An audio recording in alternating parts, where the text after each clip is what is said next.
Is this what you want? This fucking foliage? Is this what you want? Mr. Dips?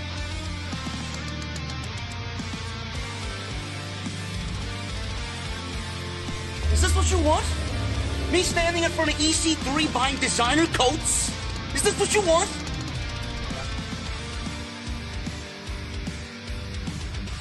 Me sitting in some hipster hotel in Williamsburg, Brooklyn, fluffing pillows? Is this what you want? I don't believe this. This graffiti art, the hotels, avocado toast. All I want is a fucking Guinness. An ice cold Guinness. What the hell does that mean?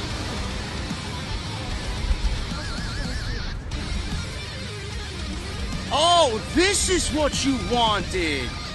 This is your Monday Night Raw review right here on Off the Script. Folks, what we watched tonight is not a wrestling show by any means. This is not professional wrestling that we need or that we want.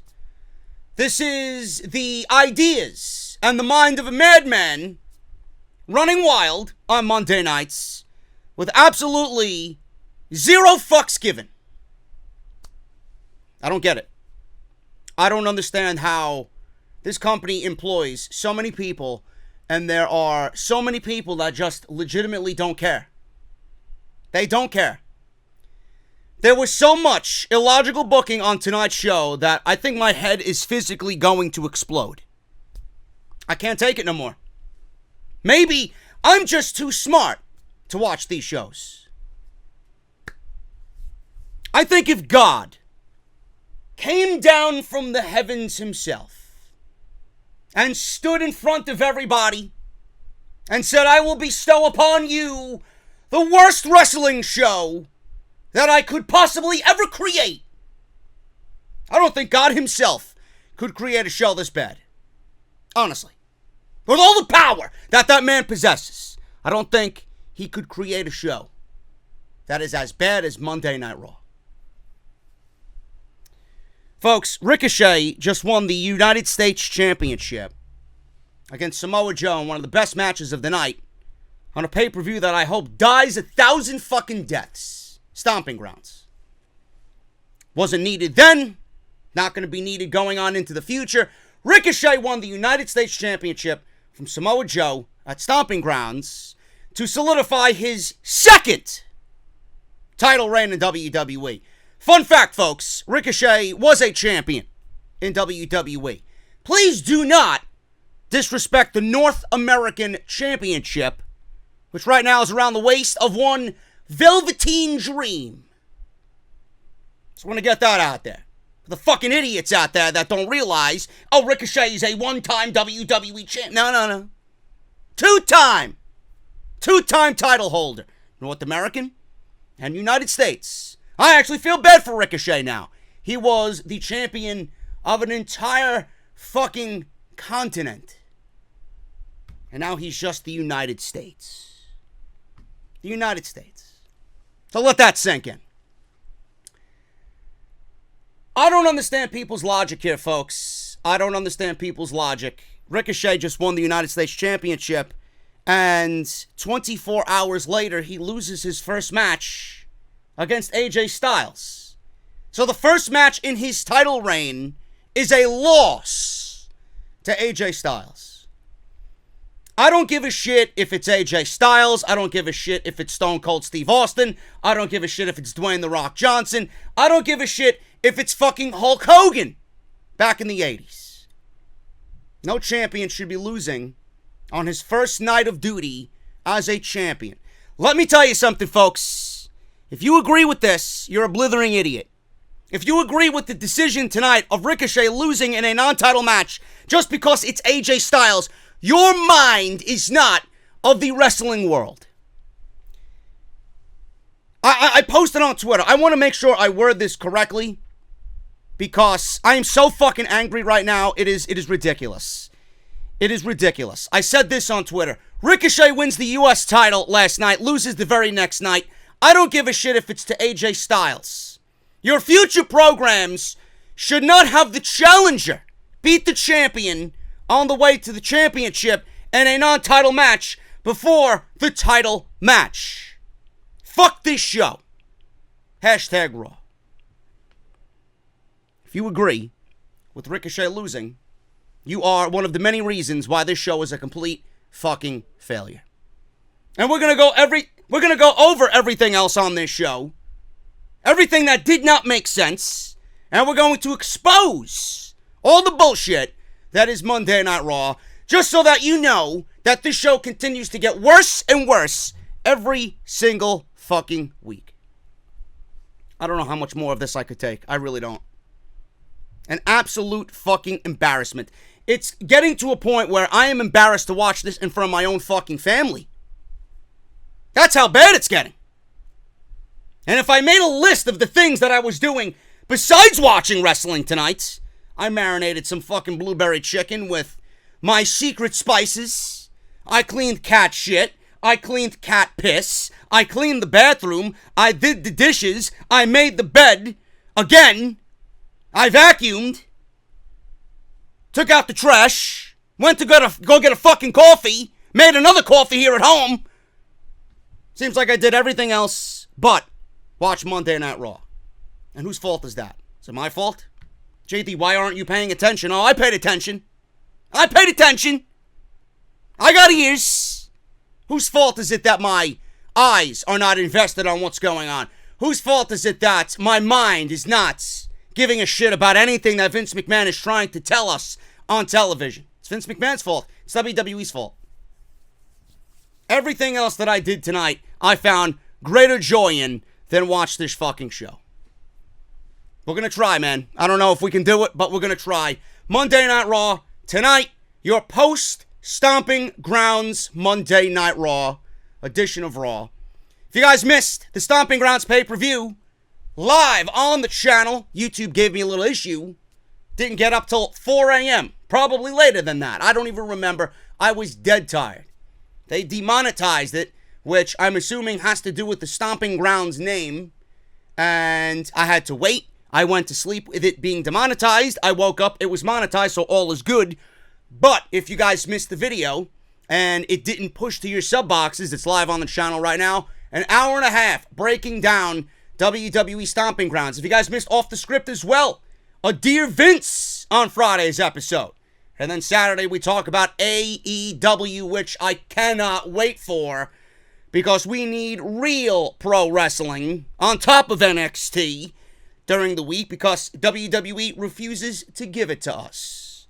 Apparently Seth Rollins continues to think this is the best wrestling on the planet, and he's abiding by the WWE credo. He's living and dying by the WWE. Because that's where he works and he wants to remain dedicated, and he's not going to have people shit on the place that he works. He's not going to have people shit on the work in the company that he's dedicated his life to for all these years. You know, I made a comment on social media today in regards to Seth Rollins, because you guys know he's been going back and forth with Will Ospreay. Rollins has been on this troll job as of late. I guess he just figured out what the fuck trolling was on social media. I even tweeted at him. I'm like, listen, nobody has a problem with you. There's absolutely nothing wrong with you stating how good you are. We all know how good you are. Whether you love him or hate him, you gotta admit, Rollins is great. He's definitely one of the elites. If you made a list of the top 15, top 20 wrestlers in the world, I'm assuming Rollins is going to be a part of that list. But it's not the fact that we have an issue with him. The issue that we have is with the place that he is employed to. Because they do not try to better themselves. Rollins betters himself. WWE does not. That's where our issue lies as a fan base. So, I don't know why he's going on these so-called Twitter rants. Just nailing everybody with how great he is and all this other shit. Best wrestling on the planet. Yeah, you, maybe. You're in the list. WWE certainly is not. They got the best roster ever. But I don't think the creative writing is really holding up their end of the bargain. And I think we all know that. Rollins knows that, and I'm just waiting for him to come out and say foolishly, You know, what we do on Monday night is better than what else is going on in the WWE, NXT UK, NXT, 205 Live. I'm waiting. Monday Night Raw is the worst wrestling program on fucking television. Maybe the worst wrestling program I have ever laid my eyes on. But if you guys missed those videos, go and check them out. Links are going to be in the annotation that you see right there. Social media, at JD from NY206. That's both on Twitter and Instagram. Hit that subscribe button down below. Turn on that bell for all notifications. If you guys want the support of Patreon, or if you guys want to support me via Patreon, patreon.com/JD from NY206. Podcast tonight is brought to you by the fine friends I have over at Audible. audibletrial.com/offthescript. If you guys sign up and use our unique link right there on screen, audibletrial.com/offthescript, Audible's going to give you guys 30 days free of their service and include one free audio book. Yes, one audio book of your choice, no matter what, for free. audibletrial.com/offthescript. You guys are going to sign up using our unique link. You guys are going to get 30 days free of their service, and as a thank you for signing up, Audible's going to give you guys one free audiobook of your choice. All you have to do is the following. Go through the sign-up process using our link. Download the app on iPhone and Android devices. You guys are going to be on your way to browse Audible for 30 days. You're going to get one free audiobook, and you have over 200,000 choices to choose from. A lot of those are wrestling related, by the way, which you can see right there on the screen. If you guys feel like Audible's not for you, and you guys just want to sign up to support me and the podcast, you guys can cancel at any time in the 30 days, and you get to keep your audiobook no matter what. Sign up today, support Off the Script, audibletrial.com/offthescript. Monday Night Raw opened up with Seth Rollins, who, by the way, is the boyfriend of Becky Lynch, which, if you've been living under a rock, WWE is really pushing this agenda now on TV. Seth Rollins and Becky Lynch are now a power couple on WWE television. Rollins made his entrance.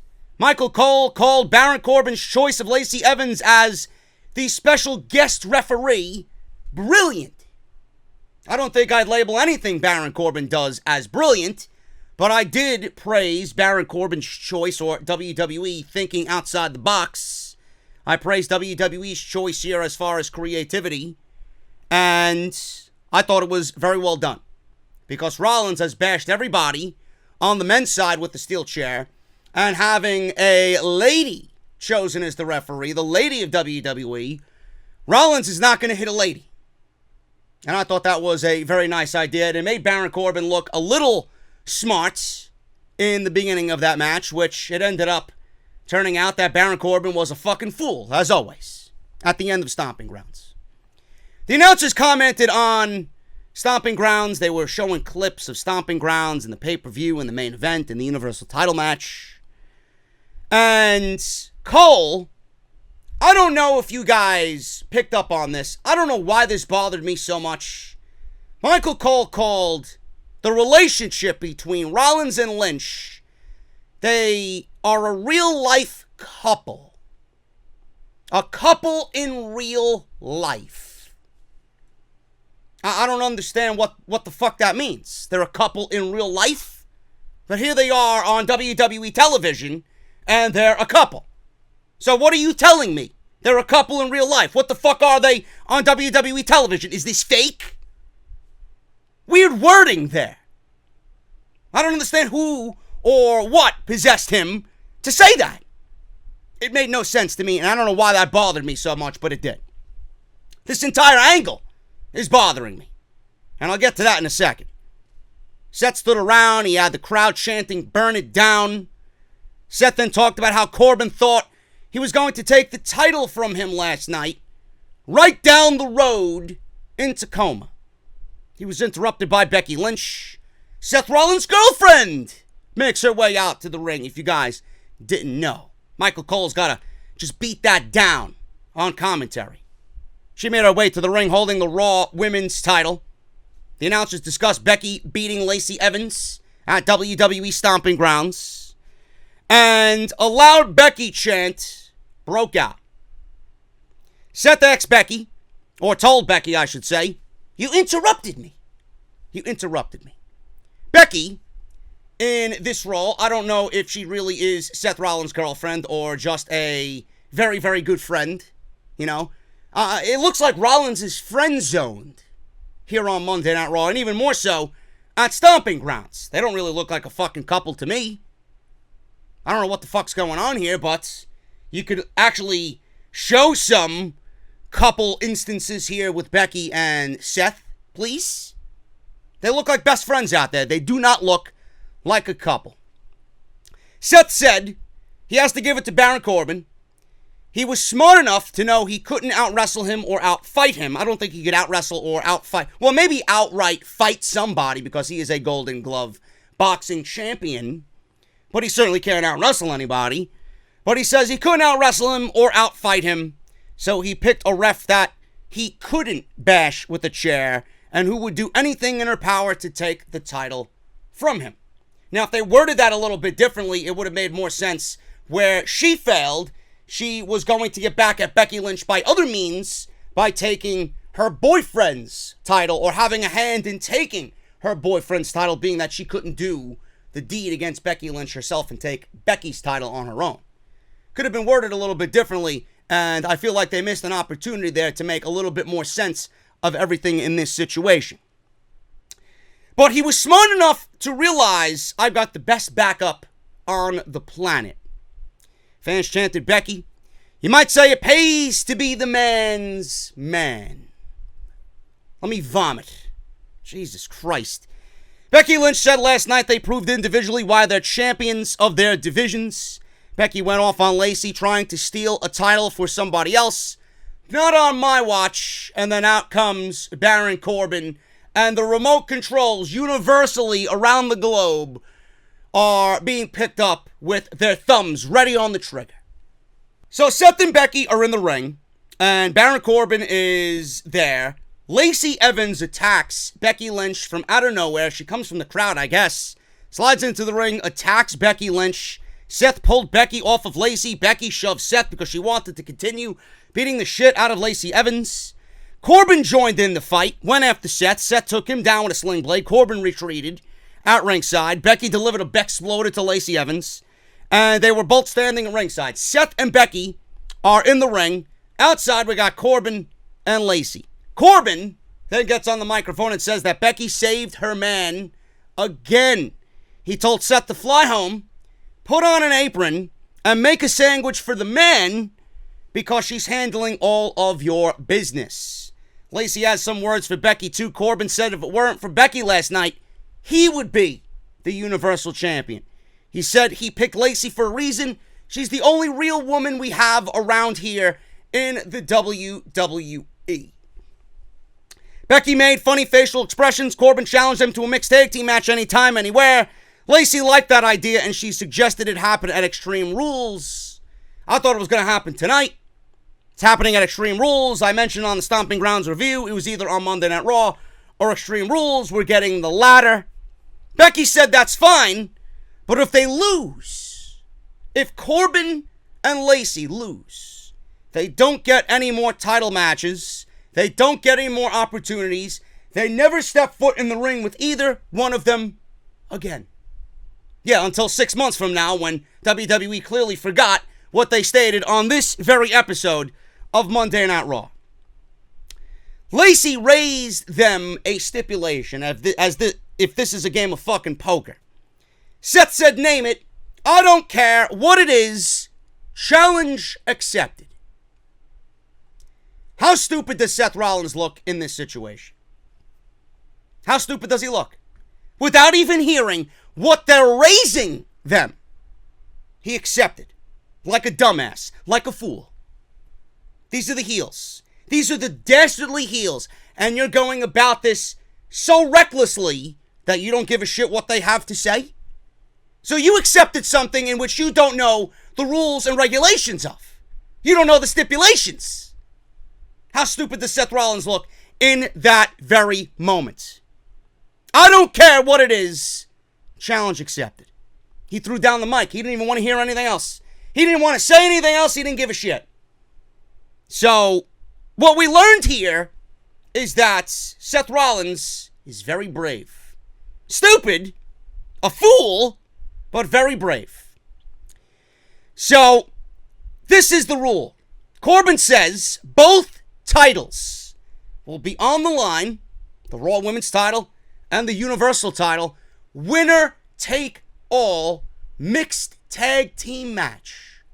Extreme Rules, which I'm assuming is going to be the main event of Extreme Rules. Now, folks, I don't understand what was done here, but clearly there was not a lot of thinking that went into this entire stipulation, this entire mixed tag team match. I said it once on the Stomping Grounds review. I'm going to say it here again. Is WWE this desperate to get Becky Lynch and Seth Rollins' real-life relationship on TV? They're taking all this social media garbage, they're taking all this tabloid drama, and they're putting it front and center for Extreme Rules. This is how desperate they are. This is how lazy they are. This is how uncreative they are. To take something like this and make it the main program on your shows, going into a pay-per-view that means absolutely nothing. I don't get it. I don't get who would be interested in this. I think this is absolutely being jammed down our throats. This is not coming off in a genuine way. Just by the way that Michael Cole says it on commentary, it's fucking forced. If you had Seth Rollins and Becky Lynch start to slowly come out together without even acknowledging it, it would have been so much better. Instead of Michael Cole saying every fucking week, oh, that is Seth Rollins' girlfriend, or that's Becky Lynch's boyfriend. Do you know how cringe? Do you know how cringe it sounds when he says that on commentary? This was absolutely awful television. And we all thought that it was going to be over at Extreme Rules. It's going to be over at Extreme Rules. I see this being the end of it all. We all thought it was going to be over at Stomping Grounds. And it's not. But the funny thing is, folks, like I mentioned, WWE didn't do a lot of thinking when they went into this mixed tag team match with winner-take-all stipulations. Now, I want to come up with a scenario for you, and I want to see if you are on board with said scenario. What if Becky Lynch takes the pin from Lacey Evans? What if Lacey Evans gets the women's right on Becky Lynch and pins Becky Lynch in this mixed tag team match? Does that mean that Lacey Evans becomes the Raw Women's Champion and Baron Corbin, without even doing anything, is the Universal Champion?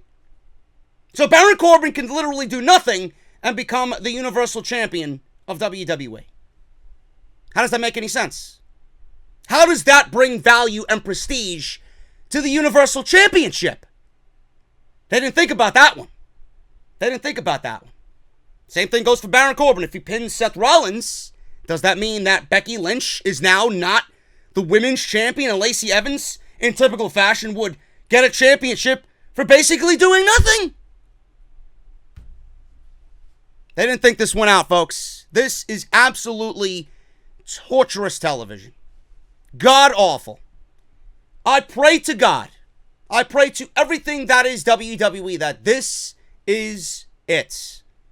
I don't see Baron Corbin or Lacey Evans beating Seth Rollins and Becky Lynch at Extreme Rules. They needed a conclusion for this, and we're getting it at Extreme Rules. And this is the way they're going about it because they are so uncreative and lazy that they don't know what else to do. And this is a product of 3 weeks of television leading into your next pay-per-view. Coming out of Super Showdown, you had 2 weeks for Stomping Grounds. You had basically 0 effort and 0 time to build anything that the fans could be invested in. And now the same thing is happening with Extreme Rules. You have 3 weeks of build for Extreme Rules. This is why you're getting what you're getting on WWE television. And look at that. Super Showdown, you got Stomping Grounds, and then you got Extreme Rules. Look at the main events of WWE pay-per-view spanning the last 3 pay-per-views. You want to know why nobody gives a shit about WWE's titles?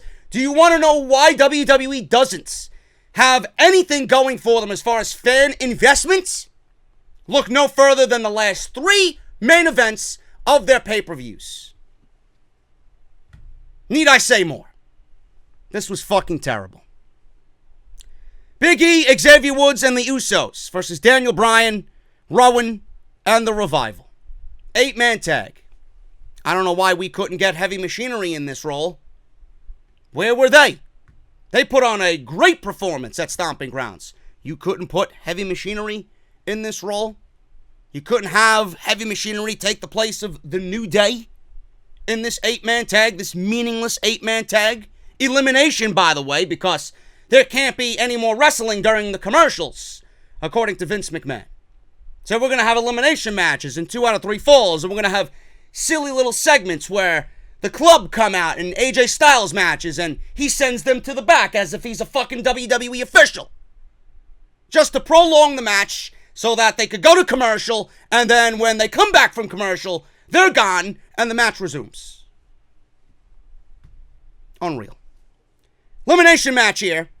WWE blew out their wild card rule right here because Daniel Bryan, Rowan, Big E, and Xavier Woods. There's 4 right there, folks. What's the wild card rule? What's that, Jay? The wild card rule? What's that? 4. The rule is 4, correct? You got 4 right there. And don't tell me the New Day and Daniel Bryan and Rowan count as 1 because they're a fucking tag team. It's 4 people. I don't see 2 people. I see 4. This one ended with the Usos winning in 11 minutes. Daniel Bryan and Rowan got eliminated. Tag team champions got eliminated. You put 2 sets of tag team champions on the same fucking team, and then you have your tag team champions on SmackDown Live take a fucking pinfall. It wasn't interference or a situation where there was a miscue. Regardless of that, your SmackDown Live tag team champions, after beating Heavy Machinery in a great tag team match on Stomping Grounds, clean, you have them come back on Monday, the very next night, and lose and take a pinfall. Daniel Bryan, of all fucking people, taking the pinfall. Why book this match and make your champions fucking lose on television? I don't understand it. Daniel Bryan took the pinfall here. There was a miscue with the Revival. His team was eliminated. The New Day was eliminated. It came down to the Usos and the Revival. So the Usos dove onto Dash and Dawson at ringside. Back body dropped Dawson onto the mat. In the ring, they restarted the match because they got to make these rules up as they fucking go. This new ruling by Vince McMahon. Can't have anything happen during the commercials. It's got to come back from the commercials, ring the bell, elimination. So they restarted the match. Dawson superplexed Jimmy. Jay leapt off of Dash's back, off the top rope, landed a splash onto Dawson, got the 3 count. So there you go. The Revival as tag team champions also lose on Monday Night Raw. And they weren't even on the fucking pay-per-view. I didn't give a shit. Very sloppy. Put together because they wanted to make sure that they had that ruling out there where they couldn't wrestle during the commercials. There you go. An 8-man tag that went 11 minutes and did absolutely nothing. I wasn't impressed. Braun Strowman and Bobby Lashley were advertised for a tug of war later on Monday Night Raw. Yeah, I can't wait for that. I'll talk about that a little later. Not like it went anywhere, but I'll talk about it a little later. Roman Reigns and Drew McIntyre. Miz was backstage. Miz was walking down the hallway before they went to commercial. I don't know if you guys seen this. It really didn't play a factor into anything. It might have been somebody just trying to be funny. But Abby the Witch, which we didn't get no Firefly Funhouse tonight, must be over. Season 1 must be over. Abby the Witch was in the back while Miz was walking towards the ring for Miz TV. I don't know what the fuck that was there for or what was going on there, but it might have dropped a hint that Bray Wyatt is looming. I did read today that Bray Wyatt is actually touring with WWE. He is on the road now with WWE, so we could be seeing him on television very, very, very soon. And with The Undertaker making an appearance tonight, we could see Bray Wyatt and The Undertaker possibly, not saying it's happening, but we could see Bray Wyatt and The Undertaker. Maybe The Undertaker's back for another run this summer. I don't know. We'll talk about that in a little bit. So, Miz TV, R-Truth, comes to the ring with Carmella. There's another one. Carmella's on SmackDown Live. Does she not count that she's with R-Truth because he's a Roman champion? Carmella's on SmackDown Live, so the wildcard rule in the first 30 minutes, completely obliterated. Truth was concerned the whole way. He didn't even want to get in the ring. Cole said that he is now a 7-time 24/7-11 Apple Slurpee champion. Cole said that Truth regains the title over the weekend at Drake Maverick's wedding, and he'd update the situation later. Miz told Truth that he got the 24/7 rule suspended for the duration of Miz TV, so it's okay to come on into the ring. They showed the clip of the wedding and him pitting Drake Maverick at his wedding. Truth looked around and the fans were cheering. Truth smiled. Truth talked about the stress of being a champion with superstars showing up at his crib. He's like, that's my house, by the way, if you didn't know. Miz was like, I know. He told everybody that means his house. He said challengers are showing up dressed as police officers saying his house or car is on fire. But he's smarter than that. Carmella said interrupting Drake Maverick's wedding might seem a bit extreme, but it's just going to show you how important the title is to R-Truth and everybody in the back. Out comes Drake Maverick. He walks to the stage. Said winning the 24/7 title is the big... And I don't even know why the fuck this is a segment on this show. Said winning the 24/7 title is the biggest moment of his career. And his wedding was supposed to be the biggest day of his life. But Truth ruined it. He said his wife won't talk to him. And she won't go on a honeymoon with him. And he said she won't have... And he tried to get the words out of his mouth. She won't consummate the marriage. She won't fuck him. She won't have sex with Drake Maverick. She doesn't want to fuck on her honeymoon. So, he said she won't even consummate the marriage. Truth said fiber is good for that. Miz asked what that meant. Truth said, well, he just said his marriage was constipated. And then fans broke out in a chant of constipation. Vince McMahon must have had a raging boner in Gorilla. This brought a smile to Vince McMahon's face, no question. The fans were chanting constipation. A man who is so in love with toilet humor had Drake Maverick piss on Bobby Roode's robe, had Drake Maverick himself piss his pants, and labeled AOP, AOPP, booked Drake Maverick in another segment where the word constipated was thrown around, and the crowd in Washington started to chant constipated. Now, I legitimately laughed out loud. I thought this was hilarious. I couldn't help myself. R-Truth, you know, the 24/7 title is a complete fucking joke. It is a fucking joke. It needs to be abolished. It's to a point where, like I said in the beginning, I can't even watch this shit in front of my own fucking family anymore without feeling ashamed of myself. But R-Truth is fucking fantastic. He is absolutely the most genuine comedic character I think that WWE has seen in a very long time. And anything that he does, and he makes it work. And he does it with fucking humor. He does it to the best of his ability, and he makes you laugh. And that's all I will say about R-Truth. I love R-Truth. I've loved R-Truth for a very long time. I thought R-Truth was a very underrated individual in WWE for the majority of his run. This is beneath R-Truth, but he's making it work. He's having fun with it. He's on TV. Great. I am happy for R-Truth. I am not happy that this shit is on fucking WWE television. So Miz says he's hearing in his earpiece. I couldn't see if he was actually wearing one. In his earpiece, that if R-Truth agrees, everyone else is banned from ringside during the match. They want a match. WWE wants to book a match with R-Truth and Drake Maverick for the 24/7 title. Truth looked worried and then came around to it and said, yeah, you know what, Hornswoggle? Let's do it. You got yourself a match. Again, it's just comedic timing on R-Truth. He's great at what he does. Now, the match, by the way, I don't know why The Miz is out there making rules. The Miz out there making matches now. Where are the McMahon family? I thought they were running this ship. I guess whatever we heard back in December was complete bullshit. Which is further proved every day that we see WWE move on into the summer. Truth and Drake Maverick 24/7 title. This lasted about fucking 3 seconds. Drake went after R-Truth. Bell rang. Truth face planted Drake coming off the ropes. Scored the 3 count. 15 seconds to retain the 24/7 title. Titus O'Neil, No Way Jose, the Lucha House Party. EC3, Cedric Alexander ran out there. Cedric went for a pin after a kick. Jose went for a pin. He broke it up. They brawled at ringside.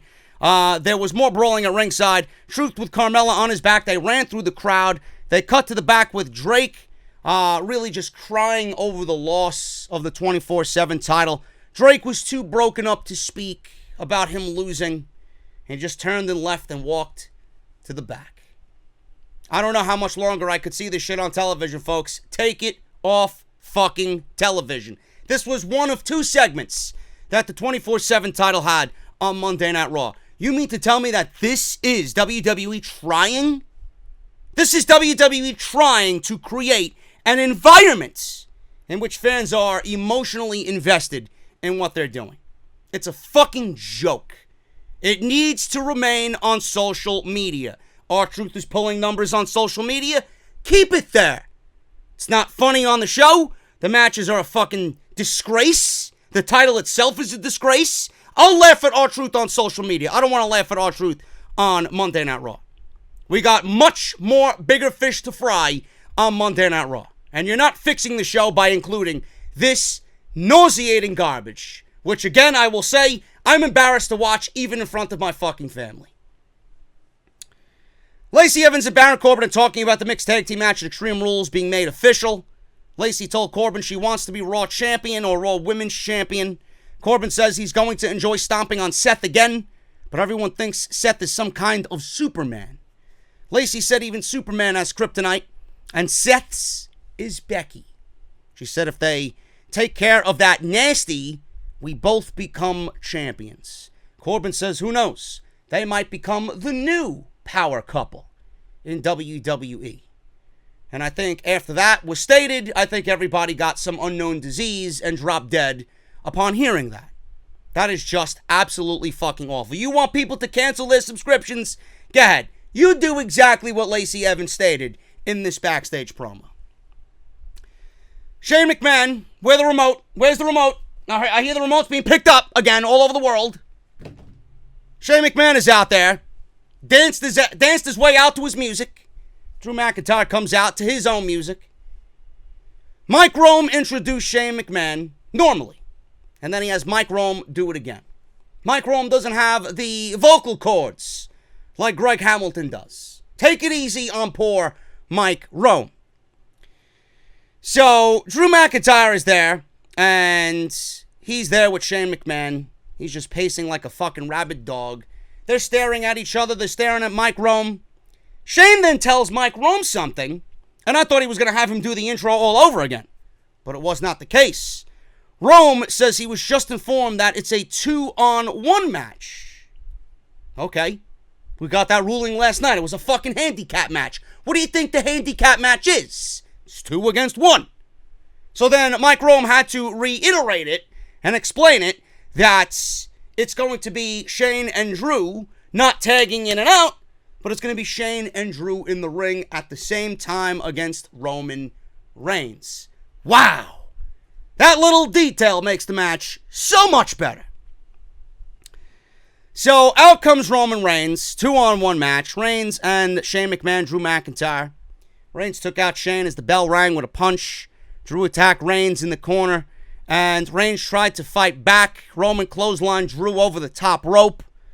Reigns gave Shane an uppercut. At the end of all this, Roman Reigns was getting his ass kicked, and Shane threw Reigns into a Claymore kick, laid him out. So then Drew McIntyre just takes Roman Reigns by his vest and lays him in the corner. Sets him up in position for Shane McMahon to do the coast to coast. He's on the top rope as Shane McMahon, and then the Undertaker's gong goes off in the arena. The lights go out, lights come back on, and the Undertaker is standing in the middle of the ring, in between Roman and Shane McMahon, and that pretty much seals Shane McMahon's fate. Lights went out, Taker's there. When the lights come back on, Shane leapt and Taker chokeslammed him in the middle of the ring. Crowd was going crazy. Drew McIntyre said, fuck this shit. He charged at the Undertaker. Undertaker gave him a boot to the face, punched him away in the corner, clotheslined him over the top rope. Taker then clotheslined Shane over the top rope, and that was it. Shane and Drew looked terrified from the stage. So now, what we got here, folks, is The Undertaker and Roman Reigns teaming up at Extreme Rules against Shane McMahon and Drew McIntyre.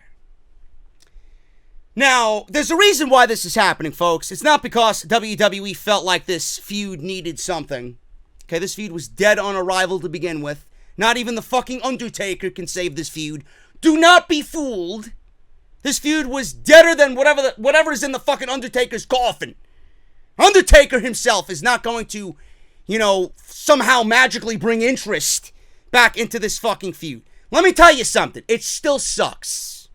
The fact that the WWE is booking The Undertaker in another match after that fucking disgrace of a Super Showdown main event speaks volumes about how much they give a shit about their weekly television shows and their pay-per-views. The fact that The Undertaker is in another match coming out of that Goldberg match is fucking insane. So much so that my buddy Jesse, and I retweeted him, canceled his WWE Network subscription and told me I am not giving WWE another cent of my money until they right this ship. Word for word, quote for quote. That's exactly what he told me, and I don't blame him. He said his exact words were, if The Undertaker is booked in a tag team match at Extreme Rules with Roman Reigns against Shane and Drew, I'm canceling my subscription. That's exactly what he did. Now, why is this happening, folks? There's two reasons why this is happening. Legitimately, WWE is bringing in The Undertaker here because of his ties with Roman Reigns, because they were both in the main event of WrestleMania. Ooh. And obviously, he's got ties to Shane McMahon. And he's tired of Shane McMahon pushing his weight around on WWE television. What better individual than the phenom of WWE to come in and just save us all, right? Not really going to do anything as far as interest goes. It still sucks. It's not going to generate any interest as far as this viewer goes. And the most glaring reason why this was done, and don't be fooled, WWE's in desperation mode. When the attendance numbers are down, when the ratings are down, let's call upon an aging legend. Folks, Extreme Rules is being built on 3 weeks of television.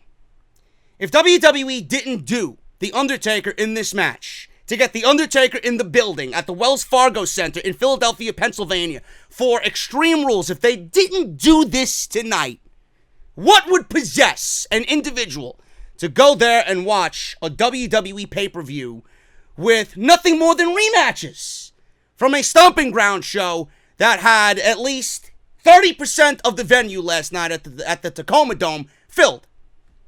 They did this so they covered their bases, so they don't have Stomping Grounds all over again as far as attendance goes for Extreme Rules. How pathetic is WWE? How desperate is WWE? They have no one to blame but themselves. This is your fucking fault. You want to get in bed with the Saudis? Then cut the other fucking pay-per-views from your schedule so it doesn't affect weekly fucking television. How about that?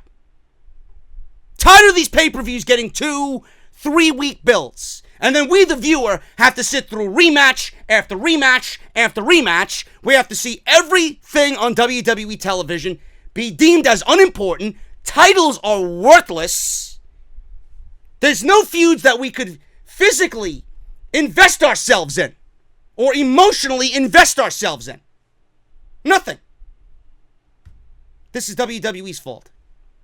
And the reason why The Undertaker is there, and it's logic, anybody could come up with this fucking scenario in theory. The reason why The Undertaker is being put into this dying fucking feud it was dead before The Undertaker even showed up, is to get seats filled at the Wells Fargo Center.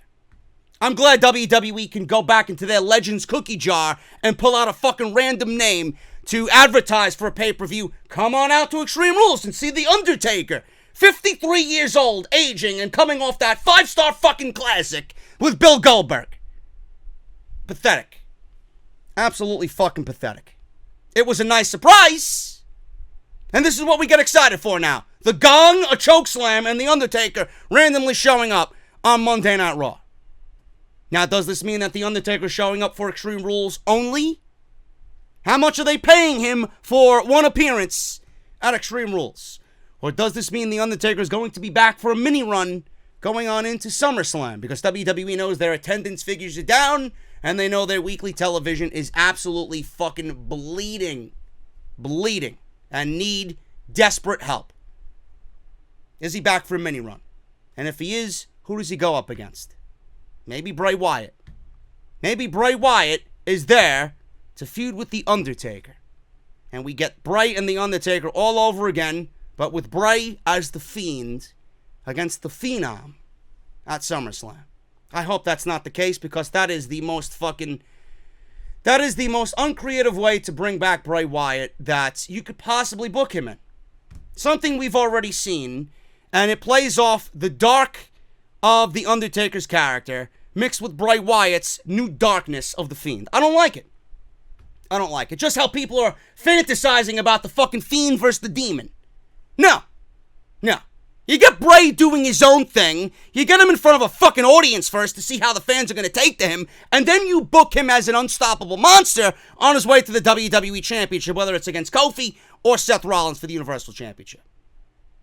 This fucking fantasy warfare between fiends, demons, phenoms, get it out of your head, folks. Get it out of your head. It's not the time to do that yet. You're falling right into the same fucking trap with Bray Wyatt. You don't need to do that with him right now. Make him a legit threat on WWE television that has credibility as far as the character he is going to portray on television. You want to book him against the fucking Demon King and against the fucking Phenom, and what? Gimmick matches? I think Bray deserves a little bit better than that. Charlie Caruso was with AJ Styles backstage. She asked him about being on his first day back from injury. As he talked about his recovery, she quickly cut him off. She'd like to hear more about that later, I'm sure.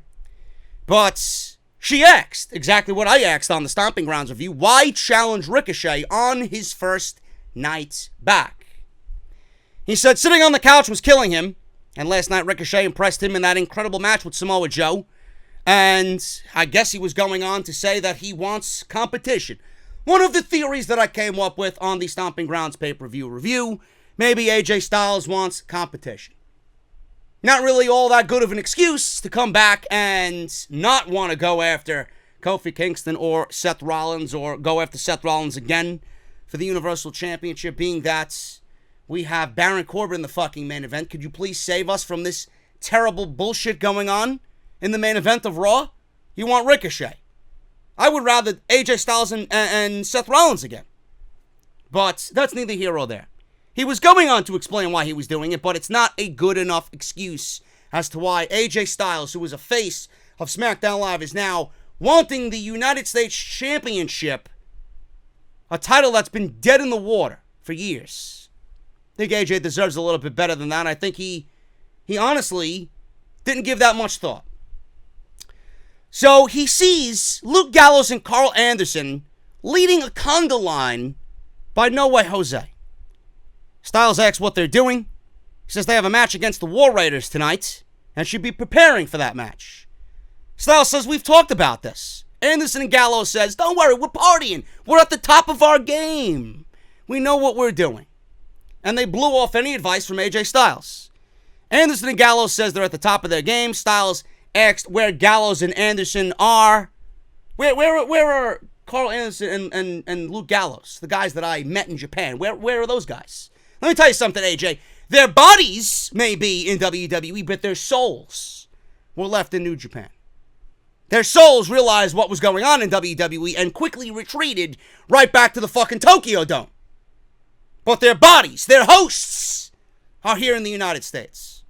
They might not even be the real Carl Anderson and Luke Gallows. We don't fucking know. They may be interdimensional beings. We don't fucking know. Nor will we understand until they're in AEW competing at a high level against the best tag teams on the planet. He said when they arrived in WWE, they were taking over. What happened to you guys? Anderson stepped up and said, listen, we're going to go out there and prove to you why we are the best at what we do. Simple as that. I wasn't interested in this match. I wasn't interested after their 3-minute match with the Usos last week. I didn't expect much different against the War Raiders this week on Monday Night Raw. Braun Strowman made his way to the ring for a tug of war. Man, I can't wait. I tuned into Monday Night Raw, a wrestling show, to watch a fucking tug of war with two men that I couldn't give any shits about whatsoever. They replayed Braun pulling a tractor as a warm-up earlier in the day. They showed video of Bobby Lashley trying to pull down a telephone pole. He broke the rope in half trying to do so. Lashley got the early advantage, and Braun smiled and yanked Lashley across the red line. This didn't last long at all. Shouldn't even have been a thing. Lashley attacked Braun and threw him shoulder first into the ring post, and he wrapped the rope over Braun's eyes, yanked him back. Braun dropped to the floor. Lashley charged. Braun checked him, shoulder checked him. Lashley then kneed Braun from behind and drove him into the barricade, and Lashley left, raising his arms in victory, or what I should say, so-called victory. Why are we getting this feud again? Is this WWE at its absolute laziness? I think so. Or laziest? I can't even fucking talk. Is this WWE at its laziest? Yes. I don't know why we're getting this fucking match again. I don't know why we're getting this rehashed feud again. Braun Strowman has beat Bobby Lashley at every opportunity. He beat him in a fucking arm wrestling match. He beat him in a tug of war. What's next? Chess? A game of Parcheesi? How about Clue? You know what I'd like to see? How about Operation? That's a fucking tough game to play. Jenga, maybe? Maybe Twister. Can you imagine Twister with fucking Bobby Lashley and Braun Strowman? How about a game of hide and go seek? Go disappear somewhere and never come back. I'll count to infinity. Please, you'll do me a fucking favor. Jesus Christ. How does anyone deem this television that you would want to watch? Would Vince McMahon watch this shit back on the USA Network? I'd love to know. Unreal. Cole plugged a new category at the ESPYs for WWE. They now have their own category at the fucking ESPYs. The best moment in WWE. The candidates are Roman Reigns returning from leukemia,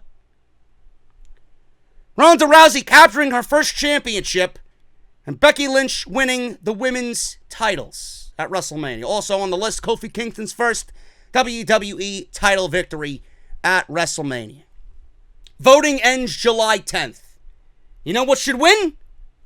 Kofi Kingston. By the way, a lot of agendas going on there. That entire category is agenda-filled. Kofi Kingston gets my vote out of the 4 for the best moment in WWE for winning the WWE Championship. What was not a good moment was this match between the War Raiders, Hanson and Rowe. I don't know who the fuck Eric and Ivar are. Carl Anderson, Luke Gallows, I expected better. This match lasted 30 seconds longer than the match with the Usos. Progress, folks. Progress.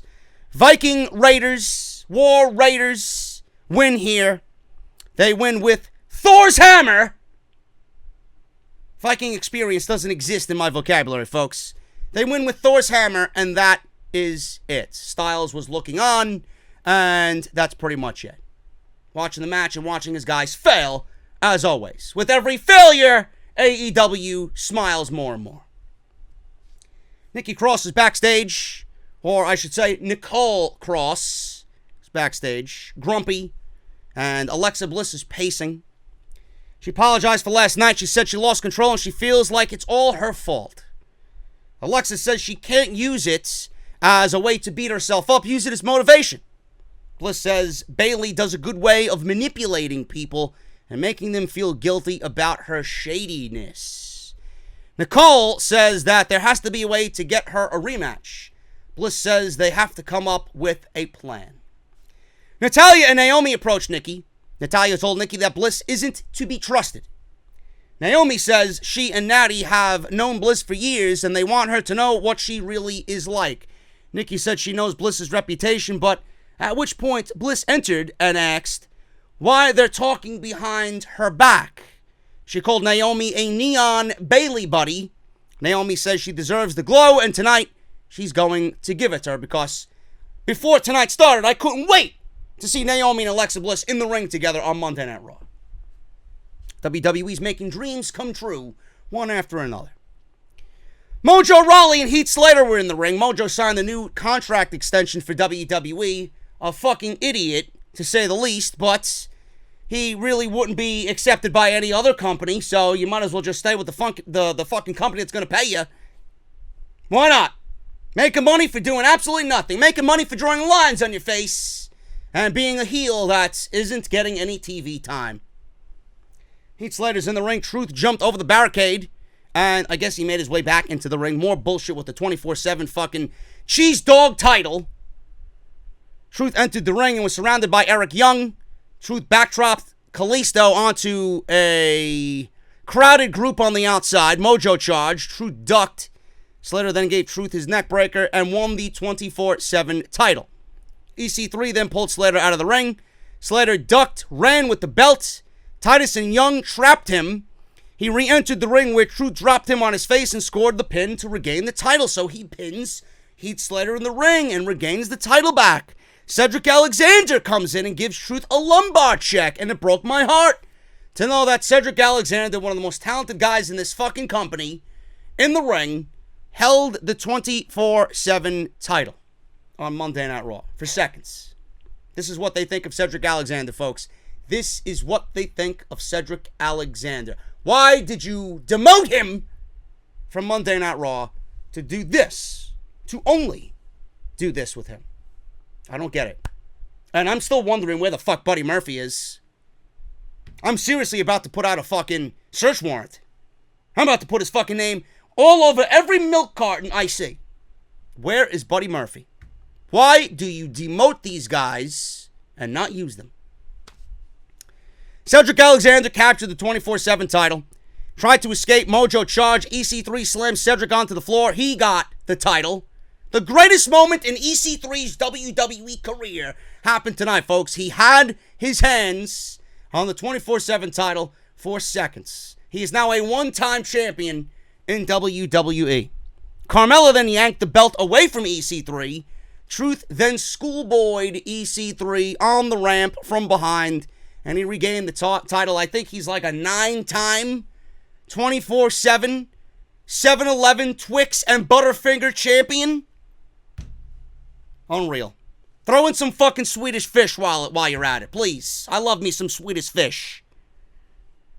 Everyone chased him, and that was it. This got two segments. I don't know how many fucking title changes there were. I lost count. This got 2 segments, folks. 2 segments. Yet Cesaro was not on the show.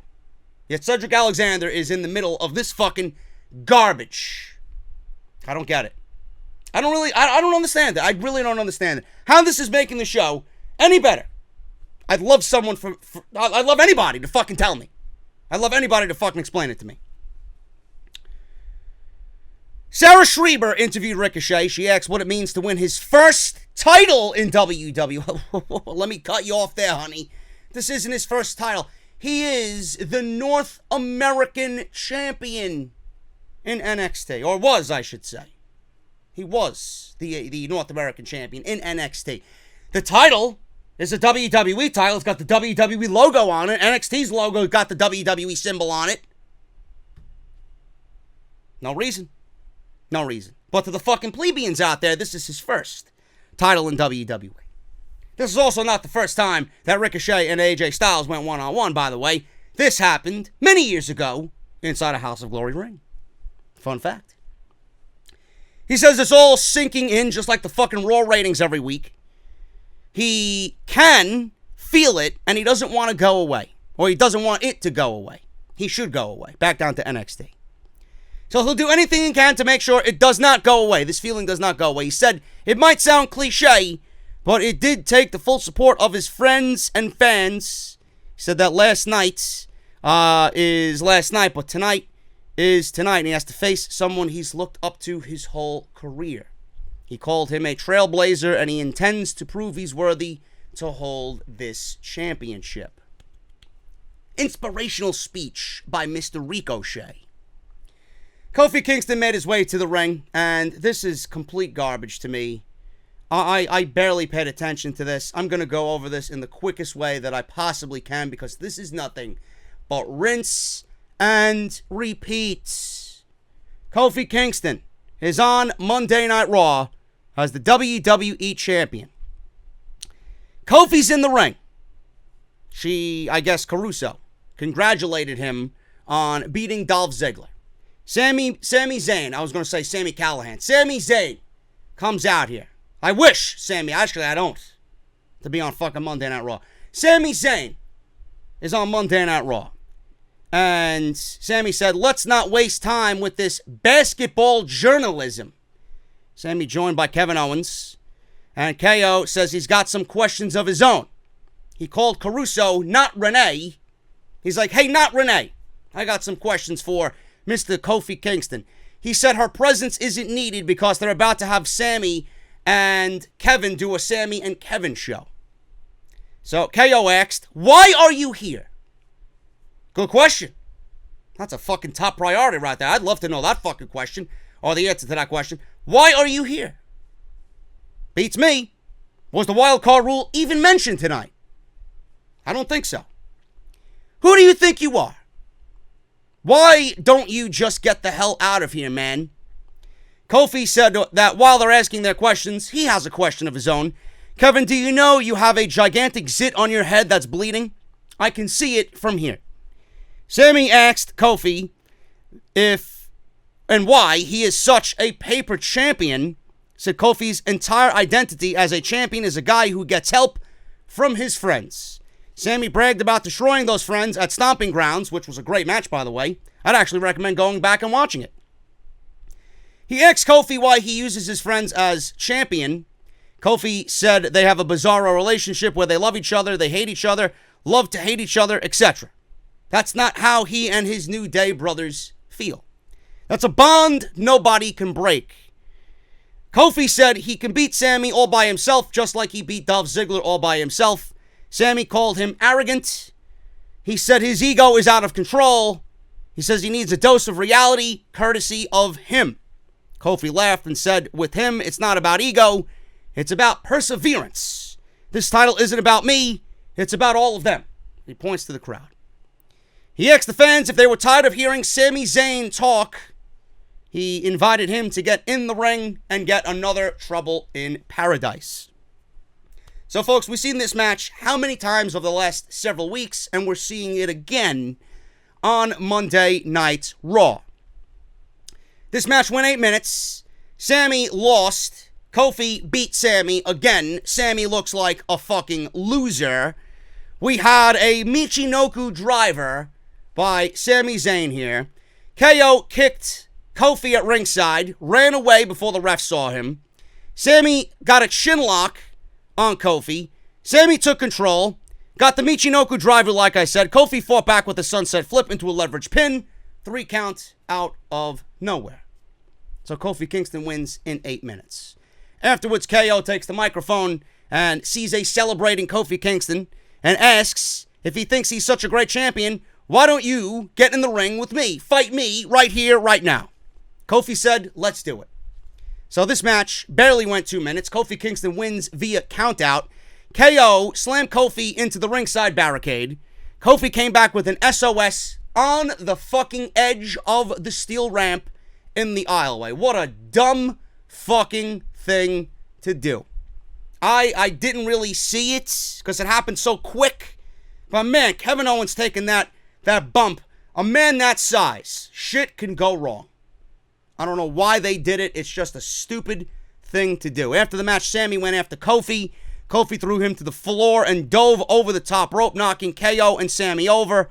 And that was it. It's been an incredible 24 hours for Kofi Kingston, says Michael Cole. And this is where I actually get a little agitated. Not a little, but a lot agitated. Samoa Joe comes out of nowhere and attacks Kofi Kingston from behind. Graves says Kofi is weakened and vulnerable, and Joe is an angry former United States champion. Cole said Joe was embarrassed and humiliated in losing to Ricochet. So I guess at that point I'm thinking to myself, so you're thinking that losing to Ricochet is humiliating, but losing to Rey Mysterio in 60 seconds at WrestleMania is not? Or being handed the title for literally doing nothing is not humiliating? For the United States title and for Samoa Joe? I don't understand the logic with this fucking company. That was one of many in this situation. So, Joe comes and gives Kofi a Uranagi on the stage. 2 referees are there to help Kofi up. Joe ran away or went away. He went back through the curtain. He comes back out as he sees the officials helping Kofi up, and he gets in the coquina clutch. Referees tried to take Joe off of Kofi. Joe was spitting everywhere. He had this psycho look on his face, and it was a great attack. And that was it. Folks, at what point do we ask, or at what point do we say enough is enough? I am not going to get excited about this. Look at Samoa Joe's track record. He is a fucking loser. He's not in my eyes. I think Samoa Joe is more valuable than WWE is presenting him right now on TV. He is a loser in a way that he has no credibility. He is the new old Bray Wyatt. He talks. He makes everything sound fucking great. He makes threats. And those threats end up becoming empty threats. He doesn't live up to anything that he says to his opponents in any feud at all. AJ, it happened with Ricochet, it happened with Rey Mysterio, everybody. Everybody that Samoa Joe is in a feud with, he speaks, we always call Joe a savage, and then Joe loses. And this is a 3-week build. Don't you think Samoa Joe is worth more than a 3-week build? I don't get you people. 3 weeks. He is a filler for the WWE Championship spot. If he ends up winning the title, I will eat my fucking words. I don't think it's going to happen. That's why I'm not getting excited about it, because look at Joe's track record. And at what point, like I said, do we ask enough is enough? Is nobody going to ask the question of why? Samoa Joe is a Raw superstar. Kofi Kingston is a SmackDown superstar. Samoa Joe, one night ago, had a Raw title in the United States Championship. And now he's challenging for a title that is not even on his show. For a brand he is not a part of. Is nobody going to ask this question? JD, the brand split doesn't exist. WWE hasn't said that. They can pretend all they want. Until you physically tell me the brand split doesn't exist anymore, I will continue to ask you the why in these certain situations. Why? Why does Samoa Joe feel like he is deserving, or why does WWE feel like Samoa Joe is deserving of a WWE Championship match? So I guess the reason he's getting a championship match is because he attacked a vulnerable champion. If that's the case, why doesn't everybody fucking do it? Zack Ryder, for all we fucking know, can attack Kofi Kingston and get a title shot. Eric Young, EC3. The fucking guy folding napkins and catering can come out and do what Samoa Joe did, and it would be warranted as a WWE Championship opportunity. This is what you guys are basing this off of. Oh, Joe is a legit guy. He made the some idiot on social media told me today, he made the United States Championship look good. He passed it on to Ricochet, and now he's going for something a little bit more important. Why? Again, I ask you, why? Has Joe won a singles match to put him in contention for a WWE Championship? Did he get some wins under his belt as he climbed the ranks to become the #1 contender for the WWE Championship? Did he get moved to SmackDown Live? Are people this fucking stupid? Or am I just too smart for WWE or for the people on social media or for Raw, the writers of Raw.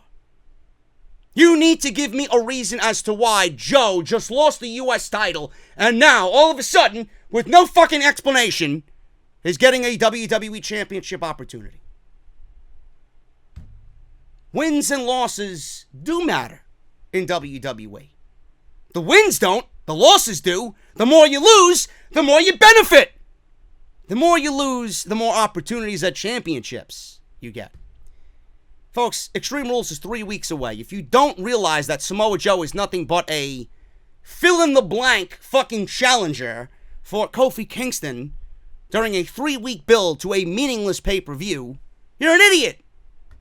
If Samoa Joe wins the WWE Championship, which I highly doubt, I would be shocked.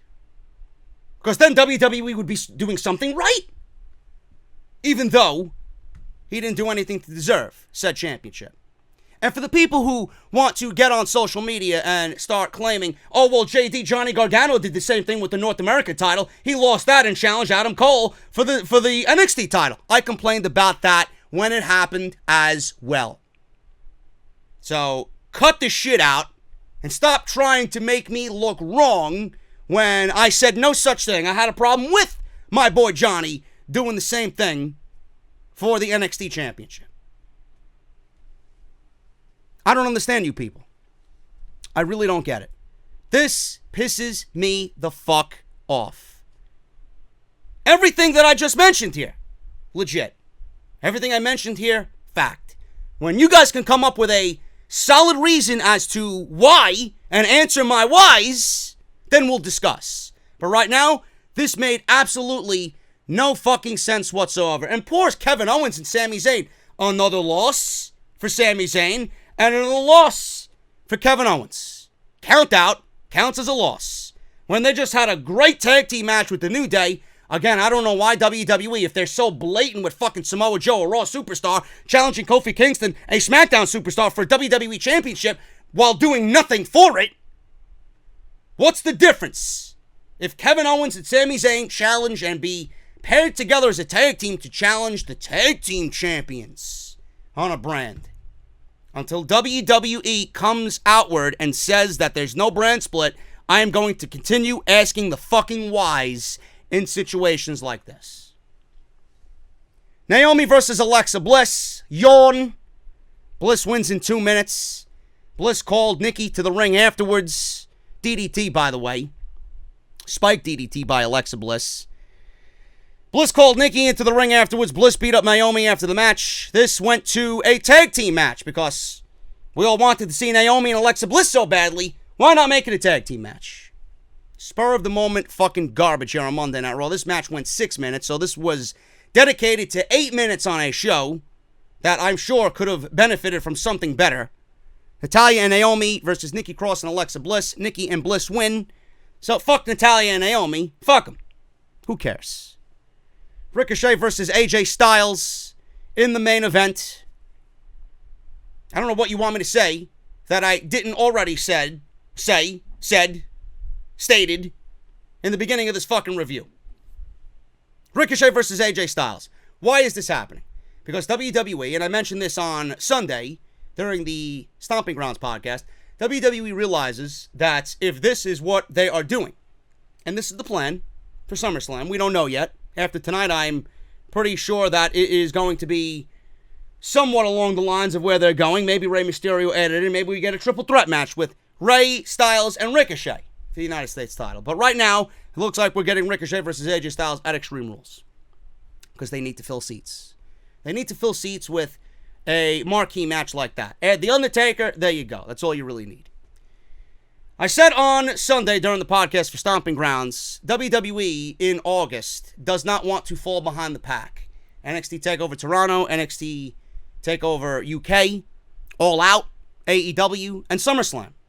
Because by the looks of it, just on paper, and by what we know, WWE is going to be dead last during the month of August as far as quality shows go.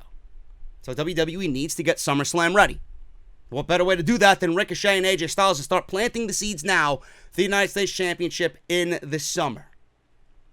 So this match actually is coming about because WWE needs to keep pace with all the wrestling crowds that will be hovering around the wrestling scene in August. They need to feel cool. They need to be cool by association by doing Ricochet and AJ Styles. I still don't know why AJ Styles is not going after any other title and wants the United States Championship all of a sudden. But that's neither here or there. We'll discuss that as we get on down the road here for this match. And AJ Styles wins here in 12 minutes. I do not agree with this ending at all. And I don't really understand how nobody finds an issue with this. Ricochet just won the United States Championship at Stomping Ground in a great match with Samoa Joe. He is now a United States champion.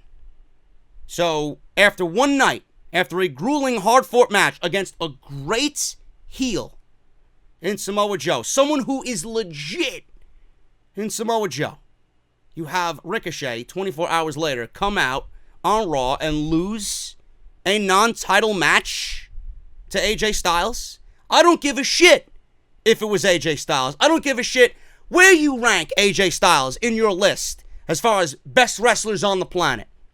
No champion should be losing on WWE television, especially when you need to solidify their title reign right out of the gate. This match should not have even been booked for Monday Night Raw. This was a desperate attempt on a show that meant nothing. And here we are, right back to what I always complain about, which seems to be a weekly thing on WWE television. Why are champions losing in non-title situations on TV only for the challenger to then get a title match at the fucking upcoming pay-per-view? Does WWE not believe in people working up through other means to get a fucking match with the champion? Why? Why are your champions losing in non-title matches? Why are you giving away future programs in which your champions are losing only for the challenger to then challenge the champion at an upcoming pay-per-view with a loss already under his fucking belt? How does that make the champion and the championship look strong? So how fair is that to Ricochet? If he's going on to challenge for the United States Championship, AJ Styles is not going to have a loss under his belt, but Ricochet is. Neither one of them should have losses. This pisses me off. And I don't understand how anyone could be on board with this illogical garbage. Great match for the 12 minutes that it was. It was a nice little teaser for what these guys could do. This is a fucking cock tease to what these guys could really do. You give these guys 20, 25 minutes, they're going to tear the fucking house down. You give these time, and you give these guys an Adam Cole, Johnny Gargano time slot on a show, watch them go to work. But this does not make any sense. And I want you guys to understand that. I can't stand when shit like this happens. And this is why WWE television is in fucking shambles. This is one of many reasons why WWE television is in fucking shambles right now. You got to do better. I don't give a shit who AJ Styles is in your eyes or where he ranks on any list. No champions should be losing on basic television. It has no meaning. Ricochet's reign has no meaning. And for the people that say, oh, he could take a loss here. No, he can't. No champion should be losing, period. Ever on regular TV. Not like this. Not like this. I was okay with the Velveteen Dream losing on NXT TV because look at the way that match came about and look at the way that match and situation with Roddy and Velveteen Dream came about at the end of that match. And the Velveteen Dream, the difference is between Dream and Ricochet, Dream actually has some solid fucking wins under his belt, where a loss in a six-man tag is not going to really do anything. It's not a one-on-one situation. Give me a break, people. Do better. Use your fucking heads. You got a brain in there. Use it. Getting out of here, guys. Follow me on social media at JD from NY206. That's on Twitter and Instagram. Hit that subscribe button down below. Turn on that bell for all notifications. Patreon.com/JD from NY206. Audibletrial.com/offthescript. 30 days free of Audible and 1 free audio book. And make sure you guys check out all the other videos you might have missed. Off the Script 279. parts 1 and 2, and then the Stomping Grounds podcast last night, if you missed it. Everything you need is linked in the annotation that you see in the top right corner. I'm getting out of here, guys. Thank you so very much. I'll see you all right back here for SmackDown Live. Do better. I need you guys to be a little bit smarter when it comes to this type of thing. This is the reason why WWE programming is in the fucking shithole. See you guys later.